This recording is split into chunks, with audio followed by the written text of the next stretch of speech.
स्वीटी को कल शाम से कुछ अच्छा महसूस नहीं हो रहा था, लेकिन एक जरूरी पोस्ट भेजनी थी तो उसे ऑफिस जाना पड़ा। उसकी उड़ी रंगत देख के उसके सहयोगियों ने तरह तरह के सवाल करने शुरू किए। क्या हुआ स्वीटी, बुझी बुझी सी क्यों हो? कल तो भली चंगी गई थी यहाँ से, आज ऐसी कमजोर सी क्यों लग रही हो? वह जवाब में बोली, प्लीज पहले सब मिलके मेरा ये काम करवा दो, मैं फिर बैठ के तुम्हें सब बताती हूँ। काम निपटने के बाद उसने उन्हें आप बीती सुनाई। अब बताओ तुम लोग, ऐसे में मैं कैसे नॉर्मल बिहेव कर सकती हूँ? वे लोग एकदम स्तब्ध रह गए। ये सब तो बड़ा डरावना है।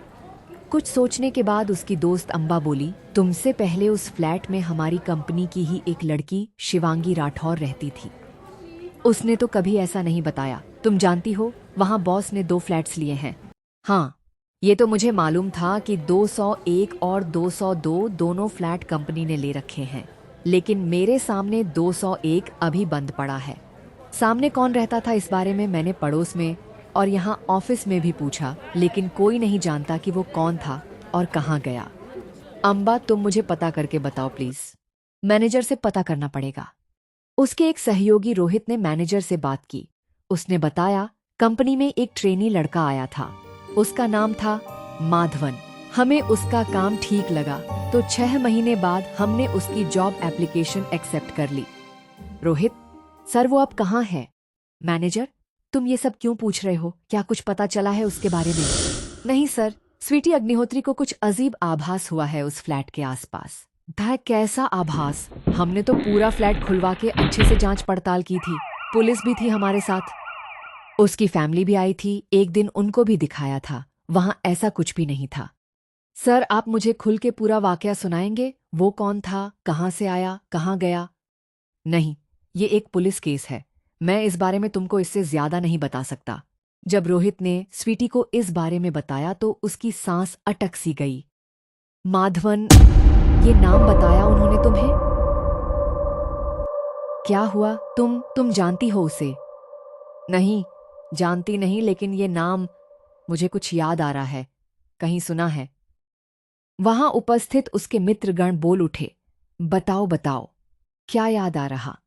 ऑटो में कोल्ड ड्रिंक का ढक्कन गिरने के कुछ सेकंड पहले किसी ने दूर से आवाज लगाई थी, माधवन। ओह, किसकी आवाज थी? किसी पुरुष की आवाज थी। ये महज एक इत्तेफाक नहीं हो सकता, कुछ ना कुछ तो गड़बड़ है। मैं अभी मैनेजर से जाके मिलती हूँ। वह सीधे उठी और एक निश्चय के साथ मैनेजर के पास पहुंची। Oh miss Agnihotri, how are you? Sir आपने मेरी प्रॉब्लम के बारे में सुन भी लिया था, फिर भी मुझे बुलाया नहीं, कुछ बात भी नहीं की। आप जानते हैं मेरे साथ क्या क्या हो रहा है। सर मैं बहुत डरी हुई हूँ। अरे पढ़ी लिखी स्मार्ट लड़की हो, ऐसे क्यों डरी हुई हो? बताया ना, मेरे साथ अजीब घटनाएं हो रही हैं। क्या घटनाएं, जरा विस्तार से बताओ। मैं जब से वहां गई हूँ कुछ ना कुछ अजीब होता ही आ रहा है। मैंने पहले ध्यान नहीं दिया, रात को बिना हवा चले खिड़की अचानक खुल जाती थी। एक दिन बाहर मेरा न्यूज़पेपर कतारों में फटा पड़ा था, जबकि कोई डॉग कैट भी वहां नहीं आते। फिर उसने दादी के और अपने साथ हुई बातों का जिक्र किया। सोचिए, एक बुजुर्ग महिला को ऐसे तंग किया और अब वो बीमार पड़ गई है। आप मुझे उस फ्लैट के बारे में ठीक ठीक बताइए, प्रॉब्लम क्या है वहां पर? मैनेजर, स्वीटी, ये सब तुम्हारे मन का वहम है। इनमें से एक भी घटना ऐसी नहीं जो बेहद अजीब हो। सब कुछ सामान्य तो है।